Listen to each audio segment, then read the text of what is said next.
Here's my question. I have two. One, I want to know everyone that he got at that I didn't even think he got at. Like, where are all the disses? Who are the craziest disses? Who are the disses? Who are the disses to the people that it's not even really publicly known yet? And then two, does this erase the Drake-Kendrick beef? Let's start with two. Yeah, you want to start with two? You don't think it erases it? No. Does it chip away from it? No, in the same way that Pusha T beat Drake, but Drake came back with good music where it's like people aren't really talking about it anymore, but it's still an L on his record. Yeah. But we don't even, I forgot he lost to Pusha T. No, I didn't. But again, I'm more casual about it, but like to me, I think with music or with sports, there's this recency bias where like you could get knocked out in a fight. Like for example, Francis Ngannou this past weekend. Before this, Francis Ngannou got knocked out by Anthony Joshua, if I'm not mistaken, in a boxing match. He comes in this week and he fights a guy who's definitely a lesser opponent, but he looks so unbelievably intimidating that you're just like, yo, this guy's the baddest man on the fucking planet. I get what you said. Ronda Rousey too. Like Ronda Rousey was getting fucked up in the UFC. I mean, Holly Holm, I think, knocked her out pretty easily. And it's like, then you see her just take out Gina Carano in 15 seconds. Yes, Gina's much older, hasn't fought in a long time, but there is this recency bias in us for things. And I wonder, it's like, if Kendrick not dropping anything, and he probably isn't, and this is the last thing that we've seen, is he back on top? Well, I think, to me, this is just what I kind of expected him to do, which is like, same with Nas and Jay-Z. It's like, yeah, you lose the battle, but you win the war. And like, I think Drake is just going to, when it's all said and done 20 years from now, Drake will have won the war 10 times over. The difference with Nas and Jay-Z is that they're now both billionaires and friends. Yeah. I don't think Drake and Kendrick will ever be friends. Oh, no. I don't think they're ever going to like patch it up in 20 years and be cool. Decision to continue going at Kendrick in this, right decision or wrong decision? Yeah, you have to. I think if you avoid it, it's like, you acknowledge you lost, you bowed out, and that's it. But I like that it wasn't like whole songs dedicated to it. It was just like, yo, this beef is forever. I'm going to continue sunning you. The whole album is kind of dedicated to it in a way, but it's dedicated to everyone that shows up. Yeah. Yeah. So But it's him plus everyone. It's not a specific diss track. It's like a little bar here, a little bar there. If it's a specific diss track, then Kendrick might have to get back in the studio. But does he get back in the studio for a line or two? I think no.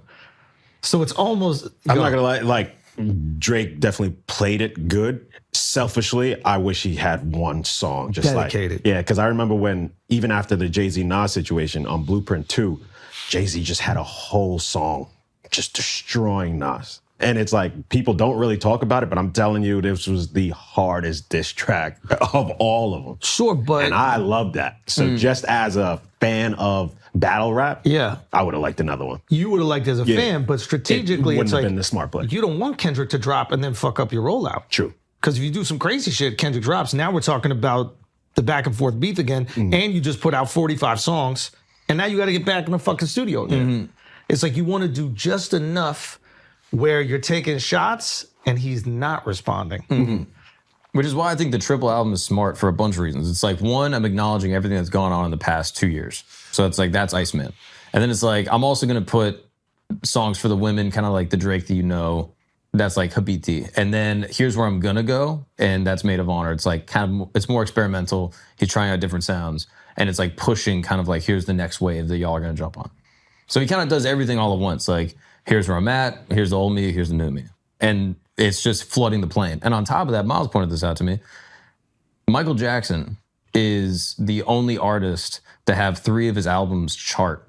At the same time? Top 3, 1, 2, and 3. Right after he died. Oh, wow. Right after he dies. He has the 3 albums chart. He's the only artist to do it. And Drake, it seems like he's making a push with this to try to do the same thing. And the nod with the glove. Yeah. Apparently he's the guy who bought the glove. Yeah. $150,000 for the diamond glove. I thought that was... Kind of a steal, right? I thought he rented it for that. I'm being 100%. No, I think he bought it. From what I understand, he bought it between some... Michael Jackson's diamond-encrusted glove is only $150,000, but there's a Pokemon card that is worth $7 million? Yeah. Yeah, it's Doesn't that crazy. seem off? But I wonder if they have a few gloves. That's what I think. I think there's a few gloves, and it's not diamonds. It's probably like rhinestones or something like that. Yeah, I mean, who cares what the stone is? Just but like the fact that Michael, if there was I'm the pretty sure one, there's multiple. There's multiple. Yeah. But there's multiple Pokemon cards. That to me just feels so odd. Well, if you're talking about the Pikachu Illustrator PSA 10, Yeah, there's only one. there's only one of those. Yeah. There's only one of those. What? I'm not trying to get you. That's what it is. What do you think has been in the hands of more kids? Banger. Don't say that. Absolute banger. Absolute banger. You're welcome. You're welcome.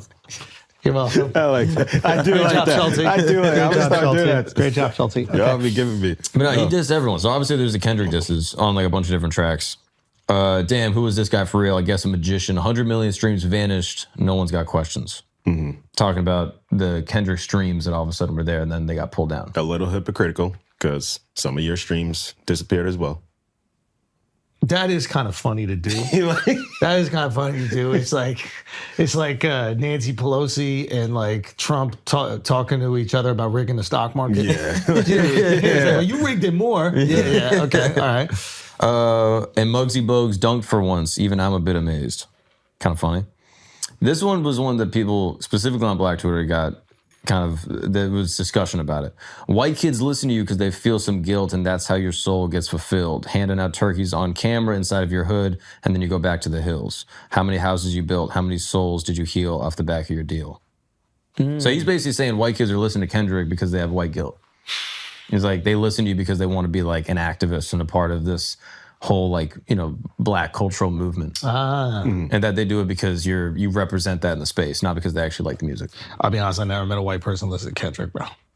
No, you go to a Kendrick concert, it's they're buying most of the tickets. Is that right? Yeah. Well, that's That's also most of hip hop. Like, Yeah. most of But that's just a big acts. numbers game, isn't it? At the end of the day, it's like when your genre is the most popular genre of music in the world, and you live in a country where Black people are 12% of the population, and white people are like fucking 60 or 70. Like the chances are the numbers are going to be skewed. In But that like way. But he's trying to call NBA out- YoungBoy show, it's a bit more mixed than a Kendrick show. the whites ain't getting after the NBA young boy. They show. like them, but it's a bit more mixed. It's a little staying in the dangerous. skybox. It's a little dangerous, some of those shows. But he's calling out Kendrick's hypocrisy because he's like, he's basically trying to say, oh, Kendrick, you say you only make music for Black people. You're a Black artist for Black people, but then your show is, 80% white.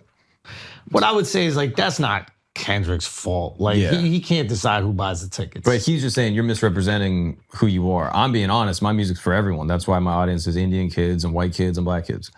That is true. I would say that like he's more ubiquitous. Drake is a more like universal artist.